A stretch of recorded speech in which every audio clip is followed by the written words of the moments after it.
ที่5,000 กีบขวดแล้วก็เล็กน้ๆเนี่ยครับ ำอีกน้ำหนึ่งน้ำที่หนูน้องๆชอบดื่มชอบทานชอบกินเพราะว่ามันหวานน้ำสไปซ์กินแล้วสดชื่นชื่นใจ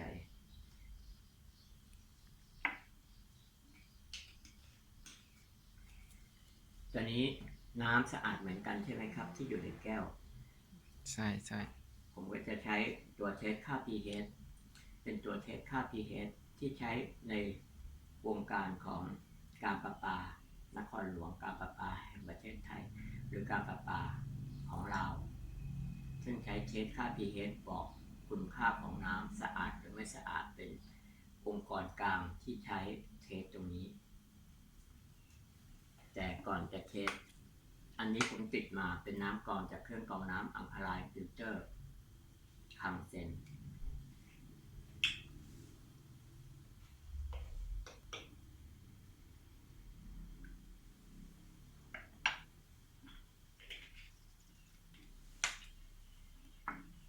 ผมจะหยอดน้ำเทสน้ำให้ดูตั้งแต่น้ำ7-Eleven หรือว่าน้ำ7 Up น้ำ Amazing น้ำทิพย์น้ำหัวเสือ น้ำหัวเสือน้ำคังเซนน้ำคังเซนโอ้สีต่างเลยนี่ท่านเสร็จแล้วตรงนี้ท่านผู้ชมน้ำต่างกันน้ำที่เป็นสีส้มเขาบอกว่าอะไรครับอันตรายอันตรายมันเริ่มจากส้ม4ค่า pH ที่4.5 แล้วก็55แล้วก็6.5แล้วก็6.5เขาขีดเส้นไว้นะครับว่าอันตรายใช่ใช่มันอันตอันตราย รายอย่างไรเราดื่มน้ำสะอาดจริงแต่น้ำมันไม่มีแร่ธาตุแต่7.58 8.59 9.5 ถึง 10อันนี้อยู่ที่ค่า pH เท่าไหร่ครับ 9.5 9.5 เป็นน้ำด่างโมเลกุลด้วยฉะนั้นน้ำด่างโมเลกุลเรากินข้าวกับน้ำสะอาดกินข้าวคำน้ำค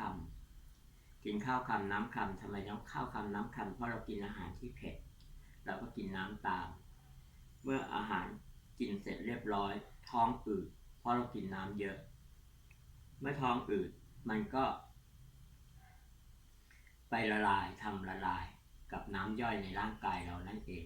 ร่างกายเราก็ทำงานไม่เสถียรเมื่อร่างกายไม่ทำงานไม่เสถียรจากน้ำย่อยเจือจางเขาก็จะดึงแคลเซียมจากมวลกระดูกเอามาใช้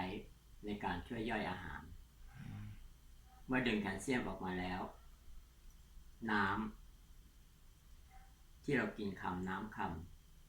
เมื่อดึงแคลเซียมมาแล้วมันไม่คืนเสียไปเลยมันใช้สูญเสียไปใช้แล้วหมดไปทำไมคนแก่สูงอายุถึงเป็นโรคกระดูกพรุนทำไมคนแก่สูงอายุถึงขาโก่งหลังงอปวดหลังปวดเอวเพราะมันไม่มีแคลเซียมเลยตัวนี้เนาะมันขาดแคลเซียมเนาะหลังจากนั้นยังไม่พอนะครับคนเราที่ต้องดื่มน้ำเป็นประจำก็เพราะไปกินสารเคมีชอบปลาหมึกย่างใช่ไหมครับชอบมากเลยชอบปลาหมึกย่างกุ้งสดย่างหรืออะไรต่างๆกุ้งเส้นปลาจับมาเนี่ยเป็นเดือนแล้วทำยังไงมันถึงได้สดเขาก็ใส่ฟอร์มาลีนแค่ดองแล้วก็ฟีดน้ำแข็งมาให้เราเป็นก้อนเลยใช่แล้วครับดังนั้นเดี๋ยวจะทำให้ดูว่าการขับล้างสารพิษของน้ำทำอย่างไรนะครับกินผงชูรสแป้งนัวหรือเหล้าเบียร์บุหรี่เป็นสารพิษทั้งนั้นที่ร่างกายเราดูดซึมเข้าไป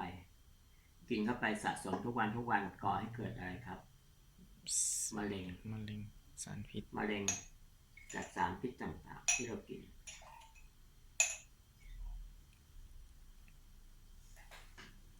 นี่เปรียบเหมือนสารพิษ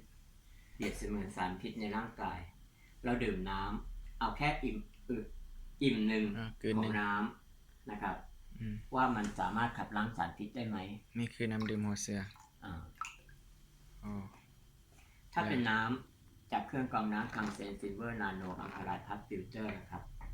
ดื่มน้ำเท่าๆกันมันสามารถขับล้างสารพิษได้ไหมโอ้ใส่ท่านผู้ชมแตกต่างกันเลย แตกต่างกัน โอ้ อย่างนั้นยังไม่พอน้ำของคังเซนน้ำของคังเซนกับน้ำหัวเสือที่บอกว่ามันมีแร่ธาตุแคลเซียมแมกนีเซียมผมจะเช็คให้ดูว่ามีแคลเซียมแมกนีเซียมมีโฟอไรด์หรือว่ามีประจุไฟฟ้าลบไหมมันไม่มีไฟฟ้าประจุไฟฟ้าลบมันไม่มีแคลเซียมแมกนีเซียมไงจึ๊บโอ้แต่อันนี้เป็นน้ำมีกรองจากเครื่องกรองน้ำคังเซนซิลเวอร์นาโนอังคารายพัดฟิลเตอร์กรองแล้วให้แร่ธาตุให้ประจุไฟฟ้าลบแบบนี้ดีไหมดีให้ลองอีกครั้งไม่มีโอ้ปึ๊บใส่ของเราจากนั้นยังไม่พอเรากินกาแฟดื่มชาดื่มกาแฟวันนี้เราจะชงชาแบบน้ำโมเลกุลขนาดเล็กให้ดูว่าโมเลกุลขนาดเล็กจะทะลุทะลวงเข้าสู่ใบชาแห้งๆทำปฏิกิริยาดึงเอาสาร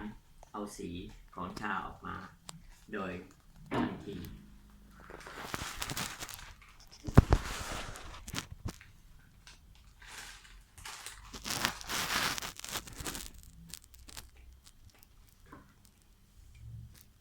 เราก็ใช้น้ำกรองคังเซนเติมเข้าไปมาดูกันเลยมันจะสงสารแบบน้ำเย็นนี้ได้สิทธิภาพไงแล้วก็น้ำหัวเสือ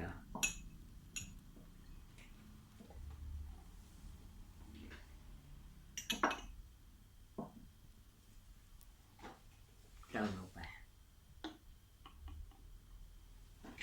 สีชาออกไหมครับออกครับจะเห็นสังเกตด้านของคังเซนจะออกได้เร็วก่อนน้ำหัวเสือติดไฟไหมติดไฟแต่ว่าไม่สว่างโมเลกุลมันไม่ได้จะโมเลกุลขนาดเล็กกับน้ำดื่มสว่างอังคารายพัดฟิลเตอร์สว่างเยอะอันนี้เปรียบเสมือนอะไรผมก็จะคุยว่าไส้กรอง4ไส้ของเครื่องกรองน้ำคังเซนซิลเวอร์นาโนอังคารายพัดไส้กรองที่1ไส้โพพิลีนไส้โพพิลีนเนี่ยมีขนาดการกรองที่5ไมครอนกองระบาดวิทยากระทรวงสาธารณสุขระบุไว้เชื้อ H5N1 เชื้อแบคทีเรียเชื้ออีโคไลแล้วก็เชื้อไวรัสมีขนาดตัวตั้งแต่7ไมครอนขึ้นไปถึง9ไมครอนแต่ไส้โพพิลีนเนี่ยมันกรองที่5ไมครอนเนี่ยครับกรองเศษปนเปื้อนกรอง3แสงรอยกรองสิ่งที่ติดมากับน้ำไม่ว่าจะเป็นอิฐหินดินทรายเล็กๆไส้กรองที่2ไส้คาร์บอนอังคารายพัดอันนี้กรองที่3ไมครอนไส้อันนี้สามารถกรองน้ำแล้วก็ให้ประจุไฟฟ้าลบค่า ROP แล้วก็ให้แคลเซียมแมกนีเซียมเพราะว่าไม่กรองแร่ธาตุเราจะได้แร่ธาตุจากการกรองของไส้ที่3ไส้ที่2ไส้ที่3ไส้อีเทอร์ซัลโฟนไส้ที่3นี่กรองที่ 0.1 ไมครอน 0.1 ไมครอนเท่ากับเส้นผม1เส้นผ่า300เส้นแล้วจับมา1เส้นนั่นคือ 0.1 ไมครอนแล้วไส้ที่4ไส้โพพิลีนไส้นาโนเซรามิกเคลือบบนแผ่นเทปาไส้อันนี้กรองที่ 0.001 ไมครอน 0.001 ไมครอนเท่ากับเส้นผม1เส้นผ่า 3,000 เส้นจับมา1เส้นนั่นคือการกรองที่ละเอียดแล้วก็ให้แร่ธาตุโมเลกุลขนาดเล็กกับร่างกายไส้4ไส้นี้ที่บ้านท่านมีครอบครัวท่านมีกี่คนครับมี6 คนไส้กรอง4ไส้นี้อายุการใช้งานตั้งแต่บอดี้ของเครื่องอายุการใช้งาน10ปีไส้4ไส้อายุรวมกันกับการใช้งานคือ42เดือนเท่ากับ3ปีกับ5เดือนใช่ไหมครับแล้วมันยังสามารถกรองน้ำได้ 38,000 ลิตร